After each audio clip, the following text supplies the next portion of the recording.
Hi kids, I am Shoma. I am going to teach you the coding for programming for kids through Scratch programming. Today I will take a lesson about how I will do it programming in the computer. First of all, I need to know about what is coding.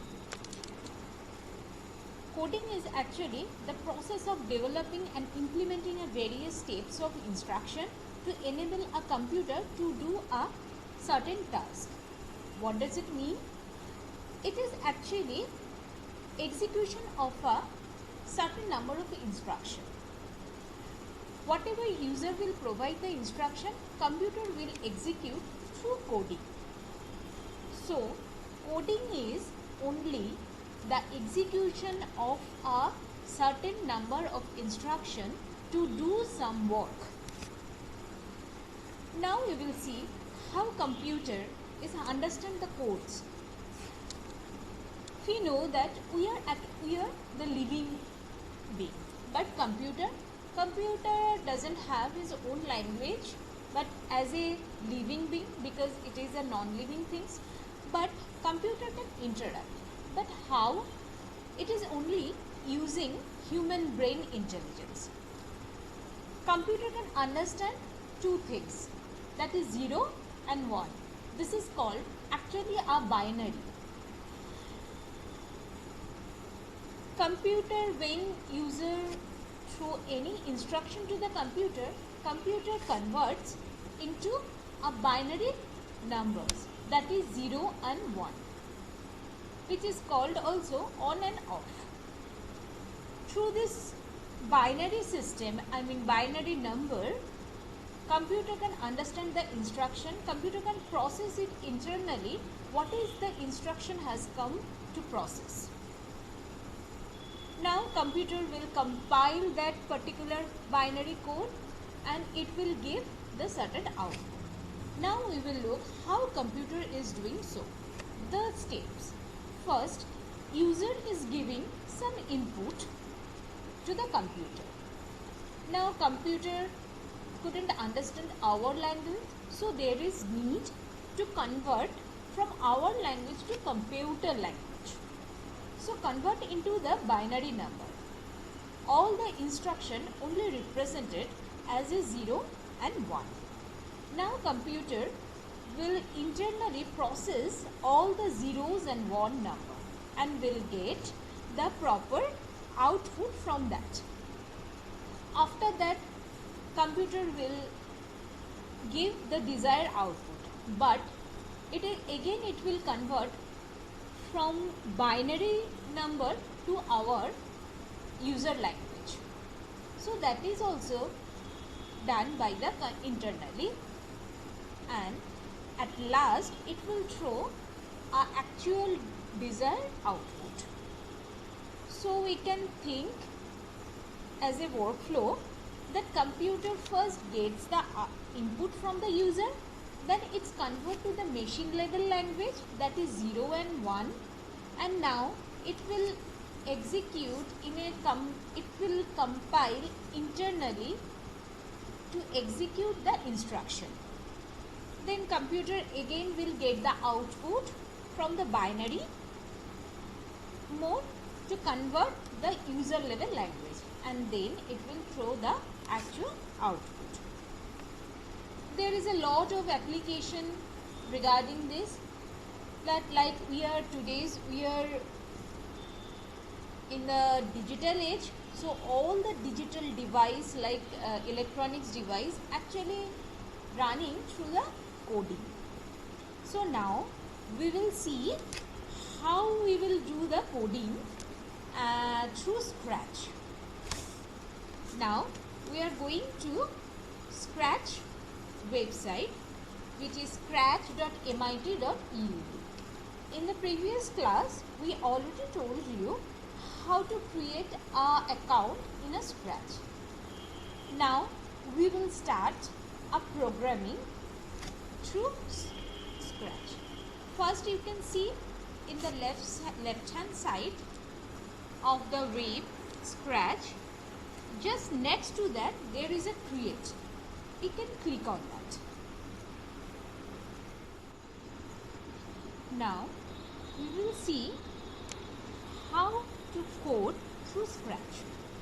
First of all, you can see a create button in the left side. So click on that.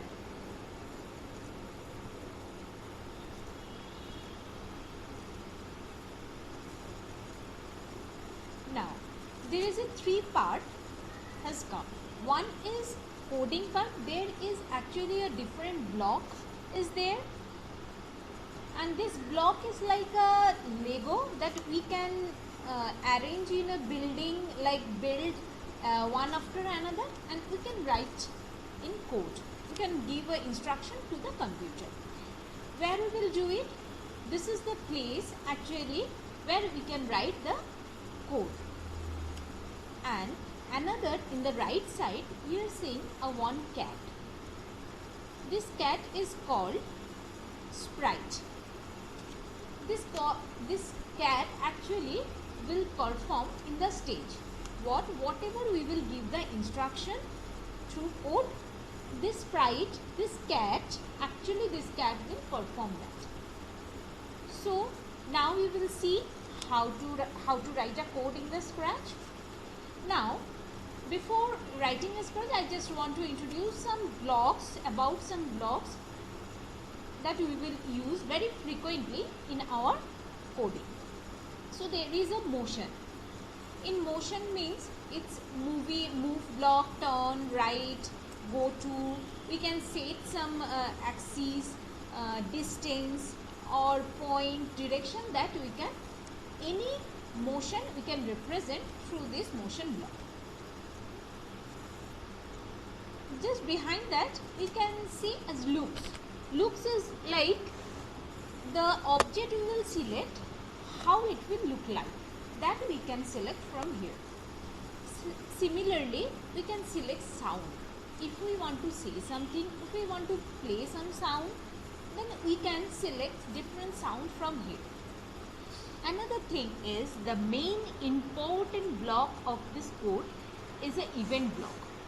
Event means it's actually an action. Whatever you will want to do something, first of all you have to select a particular event. Our main event is first one, which has a flag, green flag. So we can now drag and drop in this green area. Now this is a main block. If we click on that particular block, then the whole program will execute. Similarly, there is a control, sensing, operator, variables and my blocks. That my blocks is a customized block that you can create your own programming or anything like this. Now we are going to the upper side, that we are seeing a green flag and a red button is there. Now what is green flag is doing? Green flag is executing the program. Once you click that particular green flag, that means you are executing that program. And beside that there is a red button. That means red is like you can stop the program. Fine. Now here in the right side, which is actually called stage, where this cat will perform. So when we are doing some drama, dance, singing, whatever it is, but in that time we generally decorated our stage and accordingly we can perform. Now today I am going to show you a dinosaur will run into the jungle and say something, that my name is dinosaur or my name is this, anything it will say. So how I will do it? Then I will show you right now. See, in the sprite, there is in the right side, in the lower, it is a backdrop. Here is a 4 button. In choose our backdrop, there is a library, backdrop library. So you can, it is already some backdrop is there. Now I am going to choose a sprite from sprite library similar to the backdrop. Now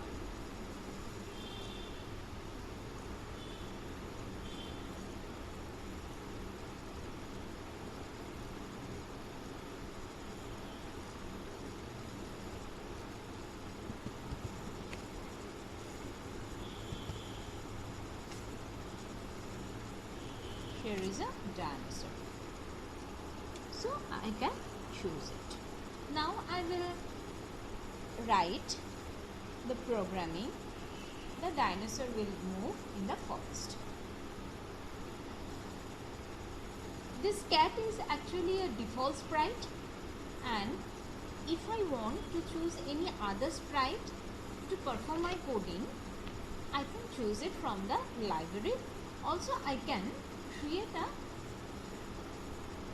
own sprite. Now how I will do it in the programming? First, I have told you this is the main block. When flag click, then the code will perform. Now my intention to move this dinosaur. So I choose this one, move 10 steps or 20 steps.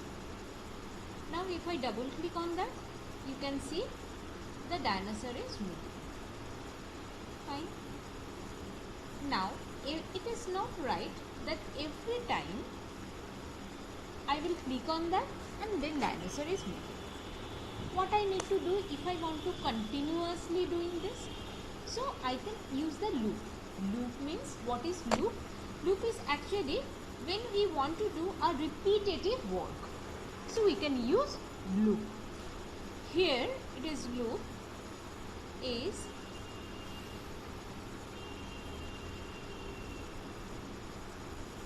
forever. Forever is a loop. So I kept this move into the forever. Then what will happen? We will see. Now click on that. Now see, it's moving.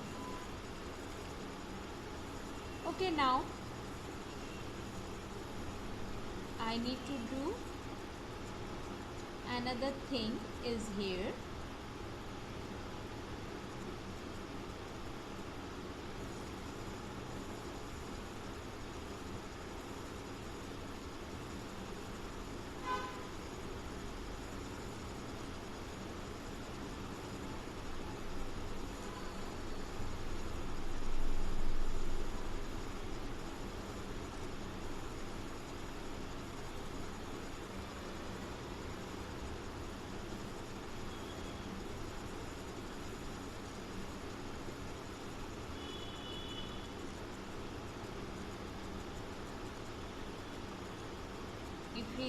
If this dinosaur reach to the edge, then it will again come back.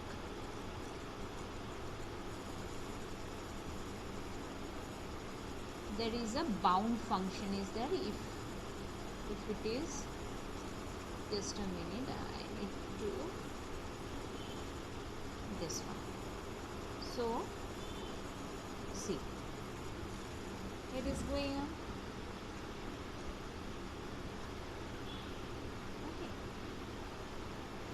Now I can, it is continuously doing this.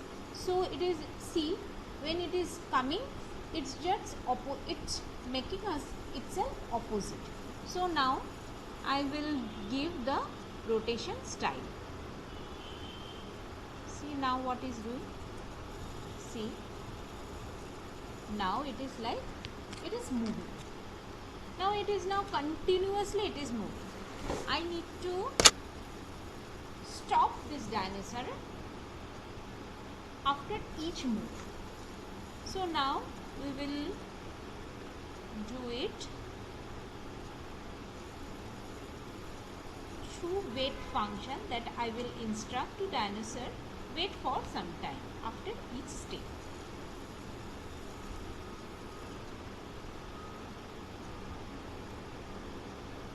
Now we can see the dinosaur is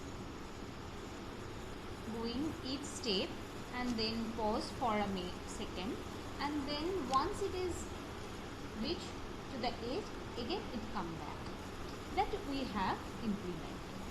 Now there is a green flag over here, that once you click on that, the program will execute, and you can see that whatever we have given the instruction, the dinosaur is performing accordingly. Now the thing we have done it. Now we want to save this file. Otherwise, in future we are not able to see it. We can give a program name like forest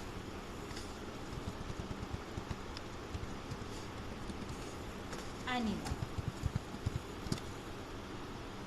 Now we have given this name forest animal, and if you want to share this particular code, then definitely you will click on that share button.